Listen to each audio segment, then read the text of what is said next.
Here's a commercial Kawasaki lawnmower, and it's got a motor problem. It's running fine, but these engines are kind of unique and they have an unusual problem. It's hard to see till I get the plastic cover off, but to split the crankcase open and get inside to all the piston and connecting rod and crankshaft workings, you actually take the top off the motor. So to service the motor, you don't even have to remove it from the deck. It's so nice. I wish all lawnmowers are like that. I can get everything out after I take the head off. Well, it's on the thing and attached just by taking off the top. So that's the problem. They broke the upper base gasket. Well, I guess it's not a base gasket anymore. And that blows the oil all over the cylinder area. And the cooling fins, that collects dirt, that helps overheat the motor and burn out the rings. So of course I've got some rings. And head gasket, because I have to take off the head. So I'll show you how this works. Simple. So it was super simple to remove the plastic cover, then the metal cover, then the flywheel bolt. Now I put the flywheel bolt back in after getting that off and put it in most of the way. I've pounded a claw hammer underneath the top of the block and the flywheel to put tension to try to pry it off. See what I mean? But not too hard. You don't want to crack the plastic block. I mean the aluminum block. Now I hit it here and the flywheel should jump off. Sure did. Simple as that. Now just to remove all these perimeter bolts around here and we can get inside.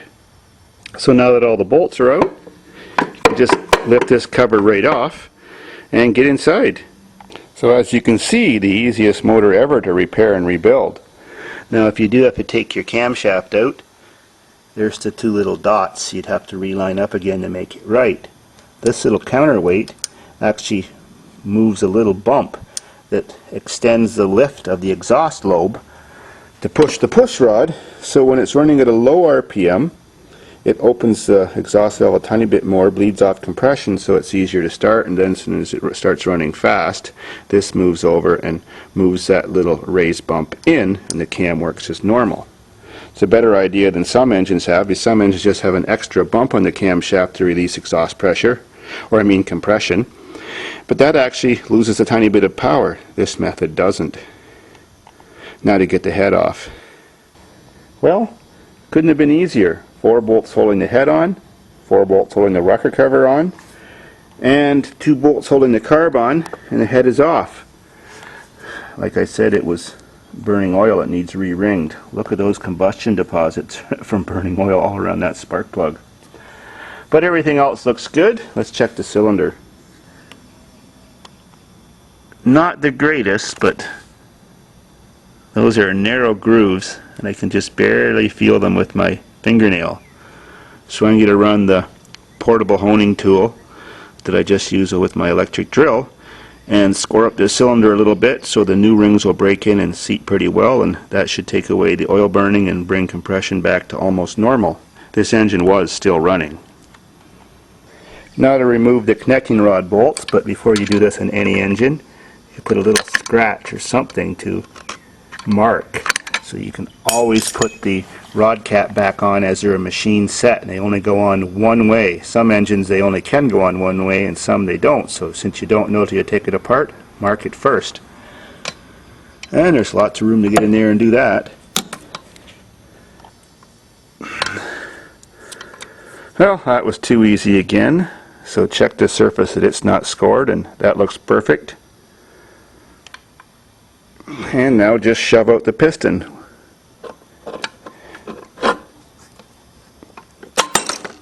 Oops!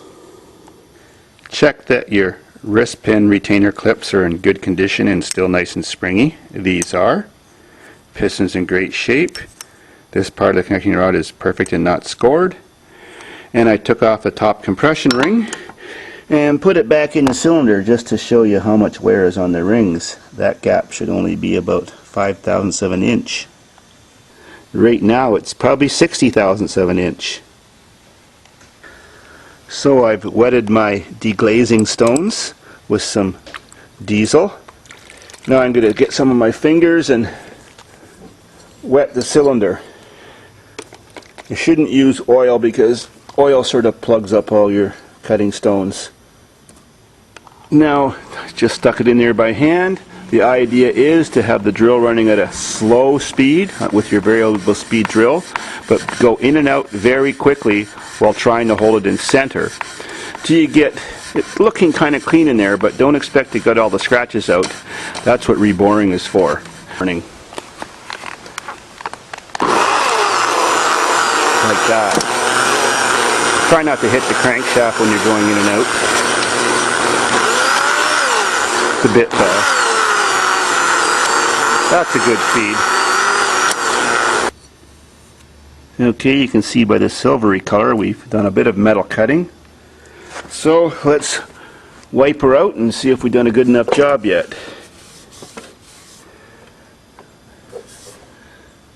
That's actually good enough. You can't actually get all the wear that the top ring made because the stones cut this top edge too, which is unworn. If you have the grape deglazing tool with all the little balls on wires, it looks like a grape cluster.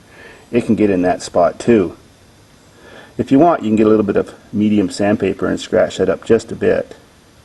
Now I've cleaned it all off, and I've actually put some motor oil back on for reassembly. You always don't put your piston back in a dry cylinder. So when putting your rings back on, you always put the wiggly oil ring separator thing back in first on the bottom groove. Then you put the two oil rings back in. These are called wiper blades, pretty much. They wipe the oil off the cylinder wall so there's not excessive oil, and you make sure that grooves are spaced sort of oppositely and not near the groove on this thing either. And of course, if the two rings are different, like one's got chrome around the edge, the chrome one is always the top one for the compression ring, and some have little notches and stuff on them, so if they do, there's usually a little dot on the top side of the ring, so make sure the dot is visible from that side when you put the rings on. So oil ring is assembled. Of course, the bottom wiping ring goes on first, then the second one, and now you put the next rings on. Of course, this one next, but you don't expand them to put them on. You bend one edge down, hook it in the groove, and then sort of peel it on around. Expanding them can actually snap them like this. Stick it in the groove, move it over, and then just peel it down around. On some engines, especially two-strokes, there's a lot of carbon in the ring grooves. Always check that before you put your rings back on. Sometimes the rings still seem to go on the same, but you can't get your piston back in the hole because the carbon is stopping the ring from compressing enough. Then while trying to tap it back in the hole with your ring compressor, you can actually break the rings. So you take an old ring, break it in half, and use that as a clean-out tool by taking it in there and scraping the grooves out. If you do have carbon on this top land area, it's actually best not to remove it. That helps seal the engine and reduce oil burning. Now I have a ring compressing clamp that I can slip my piston into, tighten, and it squeezes all the rings down to a nice favorable size so they fit back in the hole. If you don't have one of these, the redneck replacement is just a big hose clamp that goes around there, just like you would use on your hoses on your cooling system on your car or something like that, like one of those little worm drive stainless steel clamps. But you never put them on too tight because the piston's still got to be able to slide out of it when you put it back in the cylinder. You can even do it with your fingernails, sometimes very carefully, if it's got a big chamfer like that, and then just tap the back of the piston in with a hammer at the same time as you're squeezing the rings. Make sure you don't have all the ring grooves lined up in line. That loses compression. And you stagger them a bit, and you don't have them near here either. You always have them near where the skirts of the piston are, and you try not to have the gaps on the thrust side of the piston. That depends which way it's turning the crankshaft. Most of the force would be pushing that groove against the thrust side, so you'd have them on the opposite side. So that just took a couple seconds to slip in. Of course, make sure it's in the right direction, not flip the wrong way. And make sure it's not going to interfere with your crankshaft in any way while you're sliding it down the rest of the way to bolt it on.